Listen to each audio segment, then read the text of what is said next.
Me gustaría escribir poemas que toquen fibras, que exciten la imaginación de sus allegados, que por medio de la palabra se haga reflejo, complejo, espejo de una realidad no dicha. Me duelen profundamente los muertos, me duelen los ojos, en los pies, en las manos, me duele la garganta llena de hastío, me duelen profundamente en el alma y no puedo llorarlos.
Bueno, Cristian, yo quisiera saber más o menos de qué sentimiento, cuál es la fuerza del sentimiento del cual surge la obra. Bueno, la obra surge de un sentimiento de fatalidad, ¿sí? Esta obra es una obra de la juventud, una obra donde cuando empecé a encontrarme con la poesía, empecé a encontrarme con la poesía simbolista, con Baudelaire, con Rimbaud, con Lautréamont, y alimentándome de esa poesía existencialista, ese fatalismo que ellos evocaban, yo me fui alimentando. Y entonces esas son mis preguntas, mis respuestas. Era una búsqueda entre esa fatalidad, entre el no ser, entre el ser, entre el quién soy, entre la rabia, porque el mundo es así. Entonces en ese sentido, la esencia de ese sentimiento es fatalista. ¿En qué momento empieza esto, digamos? ¿En qué momento empieza esta búsqueda, esta necesidad, este cuestionamiento? Empieza cuando tenía 17 años. Me encontré con un poeta en la calle, en la noche, fumando y tomando vino.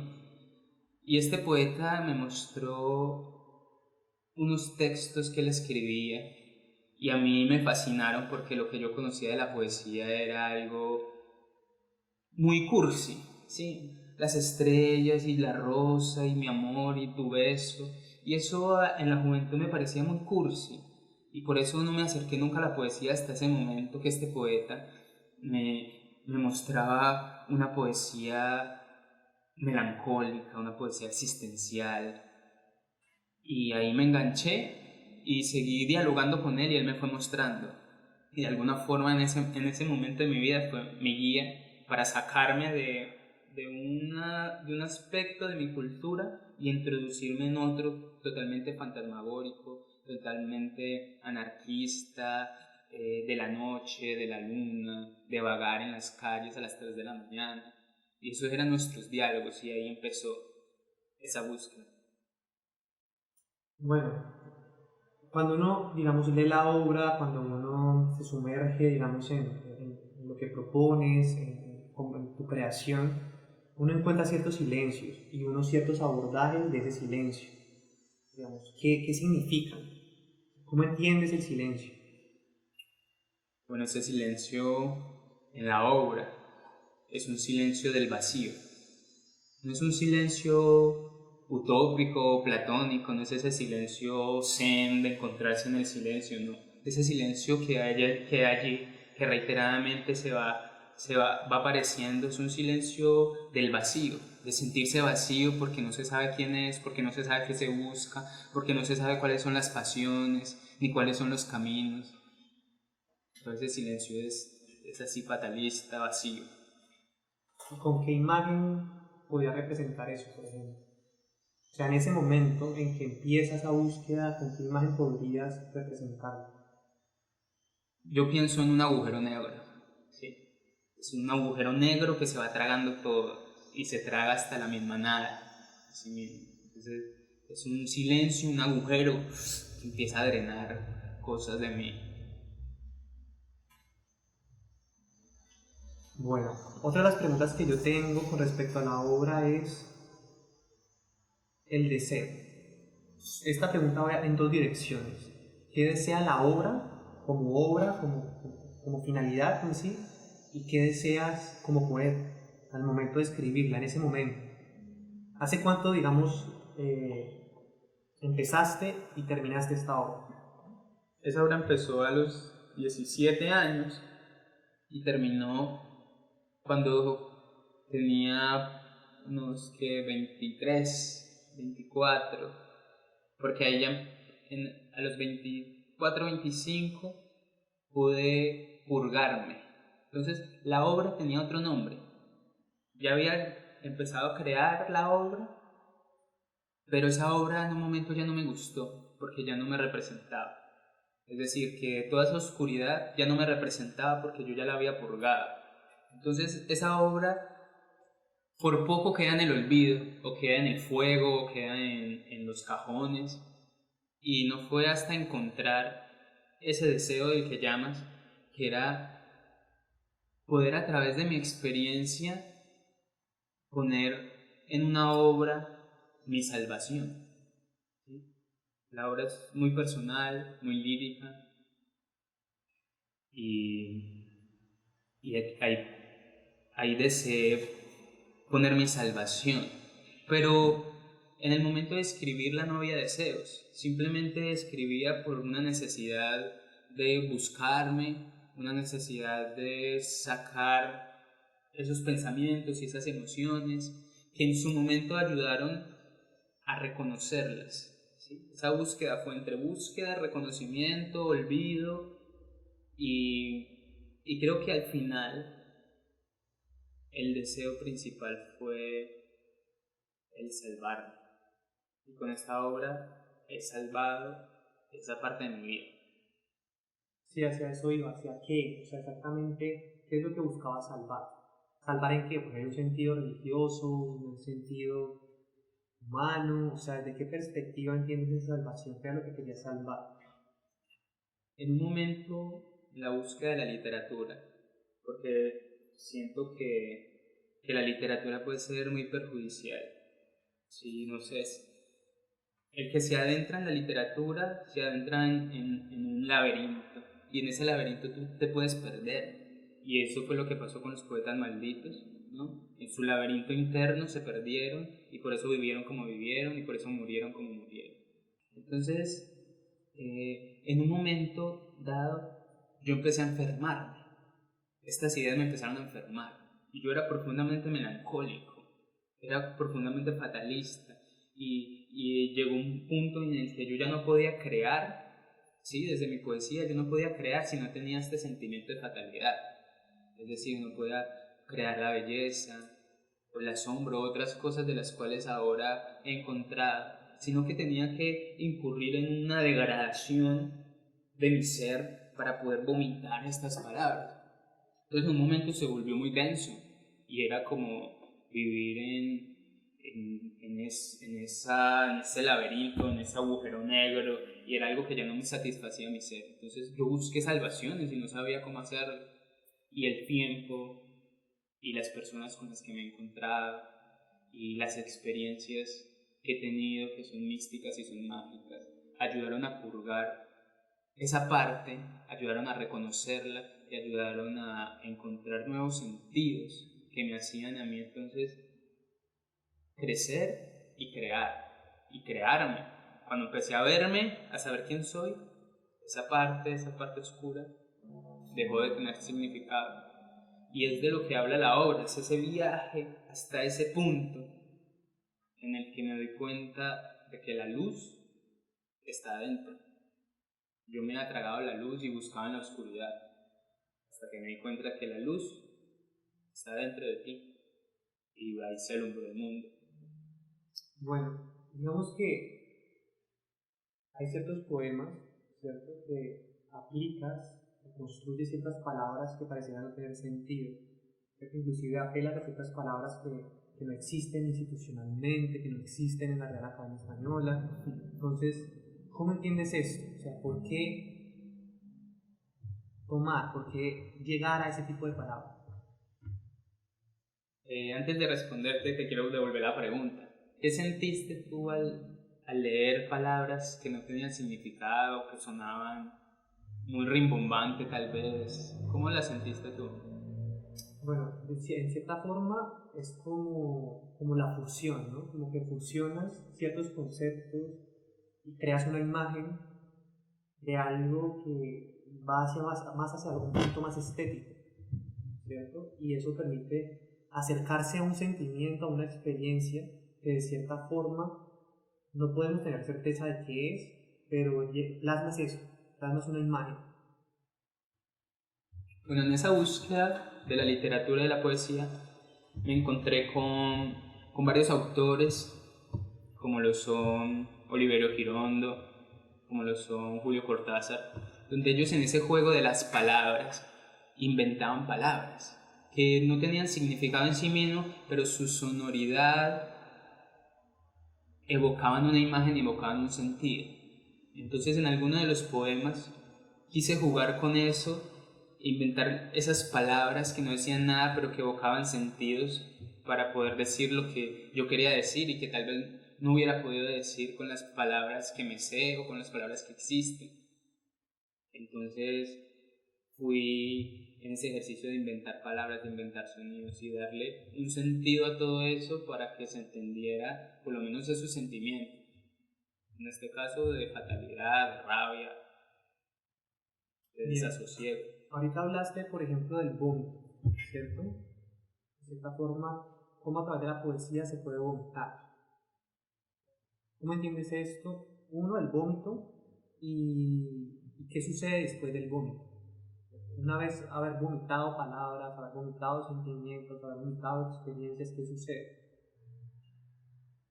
Bueno, el vómito, el concepto del vómito viene por algunas experiencias y el vómito siempre es a veces una enfermedad o a veces es la purga de la enfermedad, ¿sí? Cuando tú estás envenenado y dice un veneno, un buen veneno con un poquito de veneno te mata, pero si abusas del veneno te salvas porque tu cuerpo va a expulsarlo por sí mismo y no va a poder absorberlo.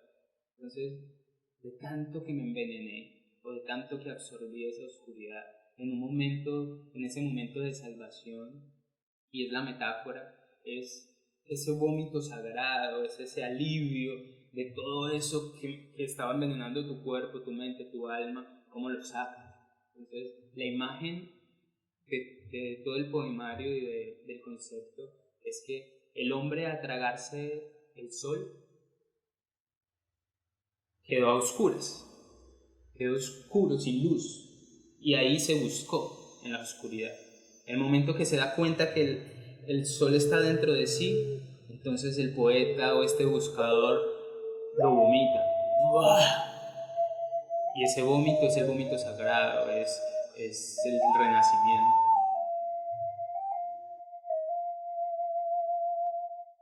Después de tragarme el sol, vi la noche, la oscuridad de todo lo que no podía comprender. Fue entonces cuando quise vomitarlo, y de mis entrañas nació una flor.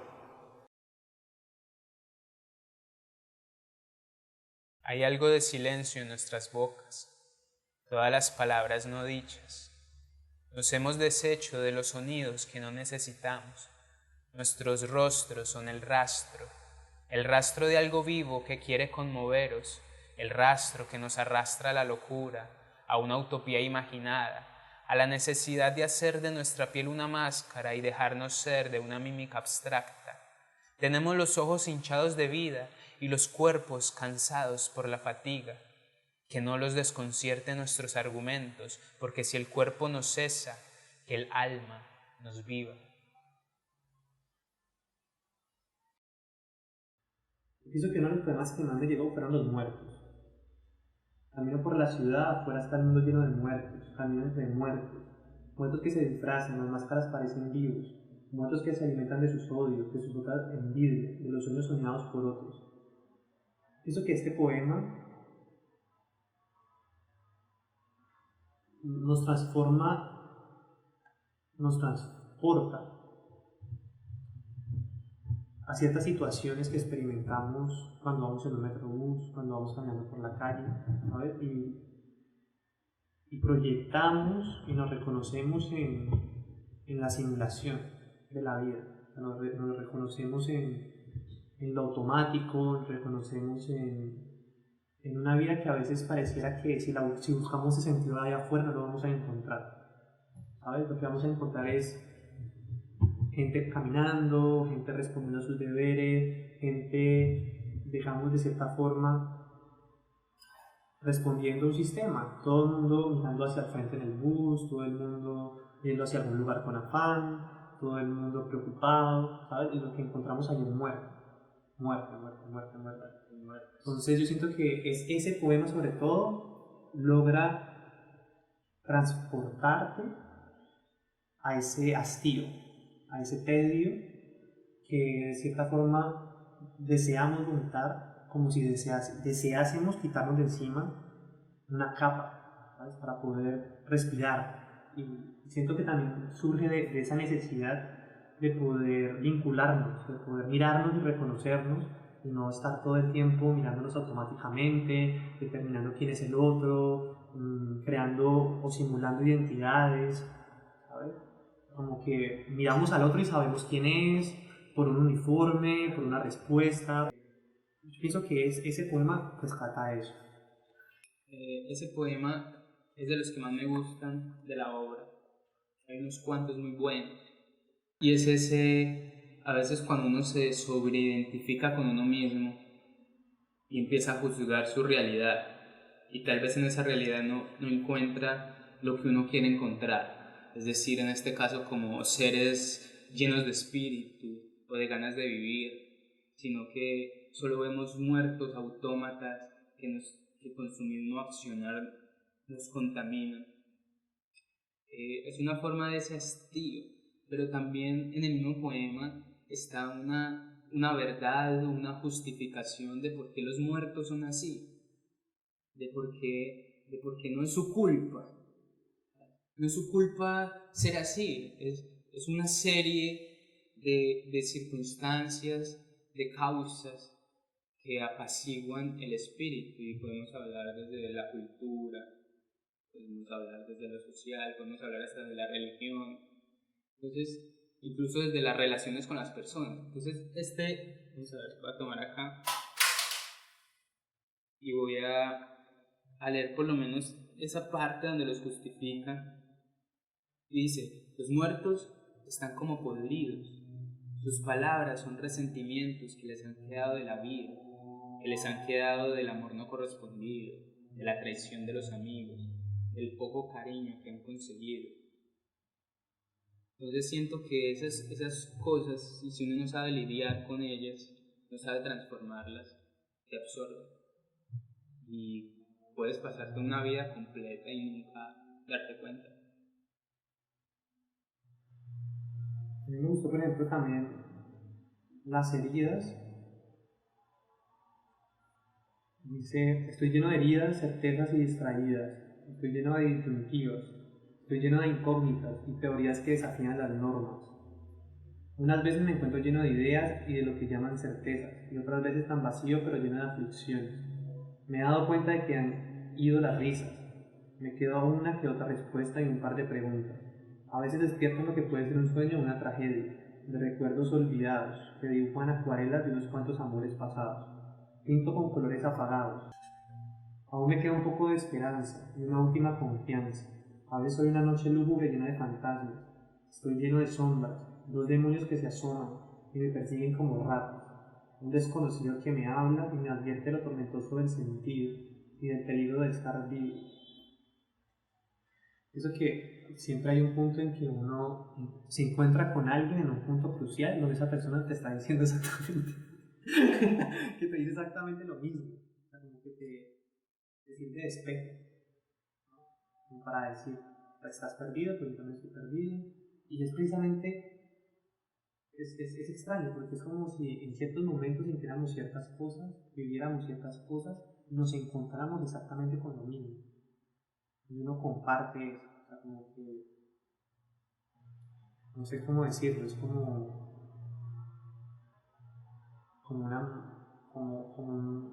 como un tejido. En la medida que uno va tejiendo algo, se va encontrando con espejos de eso que te permiten construir, y si no está en destrucción, te permiten destruir. Mira que ahora que dices eso, me recuerda la pregunta de la música. Y, y tal vez no pueda hacer música de esto, pero la música influyó en esto, más que todo la música desde la poesía.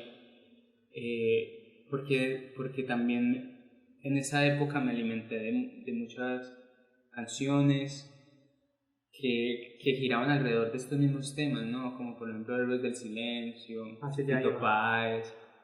Entonces, creo que hay muchas cosas de allí, muchas ideas que yo transformo aquí, por lo menos dice, un desconocido que me habla y me advierte de lo tormentoso del sentido y del peligro de estar vivos. Fito Páez. Esa es una frase de Fito Páez. Entonces, Y el peligro de estar vivo. entonces esa búsqueda de sentido como nos agobia, ¿no? Algunos dicen sagrada ignorancia, porque nos salva de estar tan confundidos o de pensar y afligirnos. Entonces allí es un poco hacia esa parte. Sí, a mí me recordó las heridas a la canción de Héroes, La herida. Siempre es la misma canción, El mismo espectador. el mismo espectador y el mismo teatro, ¿no? Y yo siento que uno sale a la ciudad y constantemente nos exigimos ciertas simulaciones. Sí, que salimos y ya está esa simulación de lo que debemos hacer, de lo que corresponde, de cómo se organiza el mundo, de cómo se organiza el sistema, y ahí todos tenemos que cumplir una función, ¿no? La pregunta es también cuando pensamos esa función, ¿qué pasa? Cuando nos preguntamos si realmente esa función es la que nos corresponde, la que deseamos realmente. Por eso iba la pregunta del deseo. O sea, en este proceso que hablas de la obra, hay más muerte que deseo. Hay más sinsentido, hay más tragedia, hay más náusea, hay más vómito. Y lo que me preguntaba mientras leía la obra era eso, o sea, ¿cuál es el deseo de Christian mientras se escribe la obra? Claro. Por lo menos mientras escribe esa obra no hay deseo, hay búsqueda, hay recreación, hay lo que evoca la obra, que es el estar perdido, el no saber quién eres. ¿Sí? No se quiere, cuando uno no sabe quién es y está perdido, no sabe a dónde va a llegar, no sabe a dónde quiere ir. Solo se camina y se cuestiona. Lo lindo es, después de ese proceso, ¿qué ocurre? La obra termina en un punto y ya la obra que viene es la continuación de ese punto. Entonces, ¿dónde encontramos propósito en la vida? Cada uno, y pienso que el propósito es lo que me ha salvado. Encontrar el propósito de mi vida es lo que me ha salvado. No sé dónde va a ir, no sé dónde va a llegar, pero sé que es por lo que yo vivo. Son múltiples cosas. Y eso es lo que encontré allí. Pero digamos que antes de encontrar ese propósito, ¿qué te llevaba a la poesía? ¿Por qué buscaste ese propósito en la poesía y no en la gastronomía o en la arquitectura?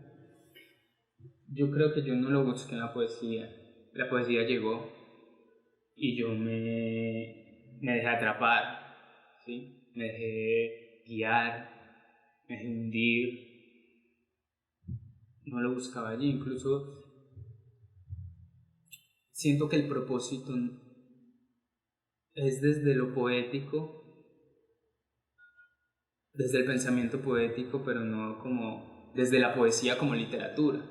¿Sí? Tal vez uno puede dar mucho allí de lo que uno es, pero mi propósito es más poético de la forma en que uno vive. ¿Sí? Que tu vida sea un poema, que la relación que tú tienes con las personas sea un poema. ¿Cómo nos relacionamos desde siendo poemas? ¿No? Y por lo general poemas bellos, porque hay personas que son poemas grotescos, que son destrucción, y eso era yo, destrucción.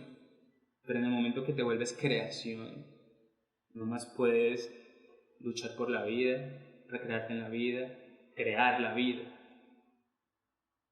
Sí, eso es lo que me parece más interesante, como el poder crear en medio inclusive de sentimientos que podamos considerar como densos, ¿no? O sea, hay muchos poemas de la obra donde atraviesas sentimientos densos, pero aún así estás construyendo poesía, ¿sabes? Y eso yo creo que es un propósito muy noble. Bueno, y finalmente, o sea, digamos, a partir hemos hablado del vómito, hemos hablado del sentimiento, hemos hablado del deseo, hemos hablado de, digamos, esas experiencias, esa historia que hay detrás de la obra. Finalmente, escuchándote, uno de los sentidos está en desprenderte de algo, ¿cierto? Y empezar algo nuevo. En una frase, ¿cómo resumirías esa muerte? ¿Qué murió? En una frase, murió el yo que no conocí, el yo no yo, y empezó a vivir el yo que sí soy, el yo que me habita.